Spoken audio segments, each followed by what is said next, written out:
Waldaan aksiyoonaa Palbii fi waraqaa Itoophiyaa oomisha waraqaa biyya alaarraa galu hambisuu keessatti gahee isaa baataa jira jedhame. Hojii gaggeessaan waldichaa Obbo Baayisaa Tamasgeen turtii ABS waliin taasisaniin waldichi bara 1955tti waraqaa dhiyeessuun biyya keessatti sosochiin barnootaa fi kanneen biroo akka babal'atu taasisuuf kaayyeeffatee kan hundaa'e ta'uu ibsaniiru. Hundeeffamni dhaabbata kanaa bara 1955 kan hojii jalqabe mootummoonni sirnoota darbaniitiin kan hundaa'e.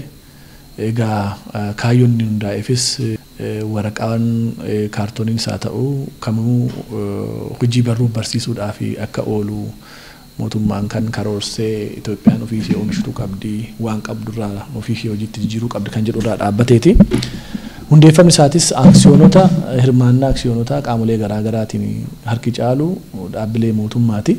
Haa ta'u malee sirna mootummoota darbanii keessatti xiyyeeffannoo argachuu dhabuu isaatiin rakkoolee garaagaraaf saaxilamuu himan.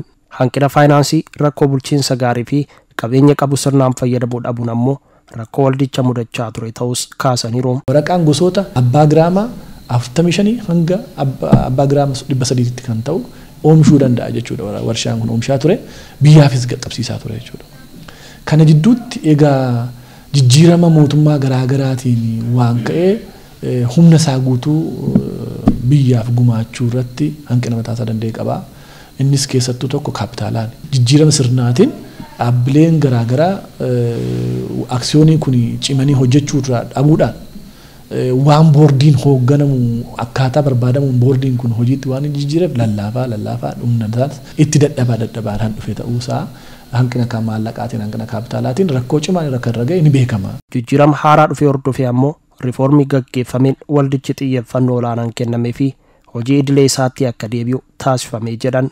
Yeroo ammaa kanas hojjettoota 410 dhaabbii fi yeroon qacaree hojjechiisaa jiraachuu ibsaniiru. Jijjiirama riifoormii bara 2010 gaggeeffame akka mootummaatti gaggeeffameetiin sochiin dhaabbileen bubbuleeyyiin mootummaa irra deebanii akka isaan of jijjiiran dhaabbilee misooma mootummaa ta'anii akka isaan jijjiiraman labsiin erga qophaa'ee booda dhaabbanni kunis mootummaa misoomaa dhaabbata misoomaa keessatti kan PHA jedhamu dhaabbilee misooma mootummaa federaalaan hoogganamu jalatti akka hammatame hoogganamu ta'amee ture. Xiyyeeffannaa argatee jijjiirama hooggansaan kaapitaalaanis kaapitaala miliyoona 10 kan jalqabame kaapitaala miliyoona 10 jalqabe kan har'a kaapitaalisa miliyoona 165 irra ga'ee jira. Oomishni waraqaa fi bu'aalee waraqaa biyya keessatti oomishamu kun ammoo kan biyya alaarraa seenuu hambisuun cinaatti lammiilee biyyattiif gatii madaalawaa ta'ee fi qulqullina qabuun akka dhiyaatu taasisuus ibsan Obbo Baayisaan. Hirmaannaa misooma keessatti taasisuun wal qabatees lafa qabiyyee waldichaa ta'e heektaara 32 irratti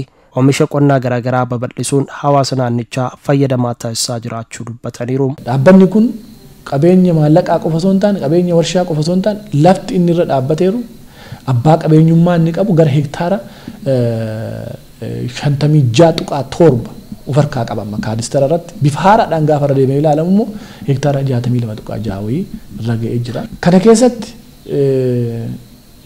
akkuma jalqaba isin kaase waraqaa oomishuudhaan biyya tajaajiluudhaan dhaabbanni kun waraqaan kun kan oomishamu baargamuu fi gaattiraasa jedhamu irraati kan inni oomishamu waraqaan kun galtee waraqaa kana kanaaf jecha baarzaafiin kan guutame ture.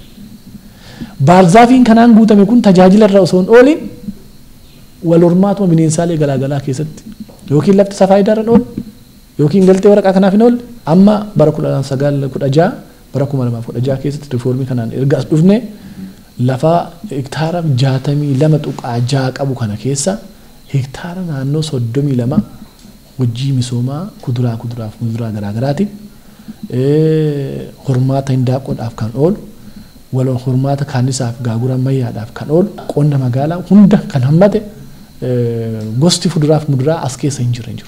Hojjettoonni dhaabbatichaas riifoormii taasifameen gama hundaan fayyadamaa ta'aa jiraachuu dubbatu. Hojjetee bulaan mindaansaa xiqqaadha.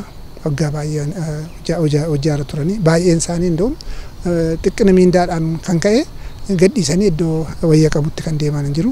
Warri jiran garuu jabaatanii ciniinnatanii caalaadhaan jijjiirama fiduuf otoo beela'anii otoo eebotanii hojjaarra jiru. Warshaanis oomishni isaa jijjiirameera. Duraan kisaararra ture isiniin jedheera. Amma jijjiiramee yeroo yeroodhaan bu'aa agarsiisaa jira. Maashinoonni adda addaas immoo amma haaressuuf gara bakkeedhaa galaa jiru. ቀደም ሲል የነበረው የሥራ አሰራርና መዋቅሩ ጫሳኒ ፊ akkaataan hojii dhaabbatichaa kanaan dura keessa ture dadhabaa kan ta'ee fi waggoota dheeraadhaaf hojjetaan manichaa kan irraa fayyadamaa hin taane ture. Amma garuu erga riifoormiin haaraa gaggeeffame misooma dabalatee wantoota hedduun yerootti jijjiirama agarsiisaa dhufnedha.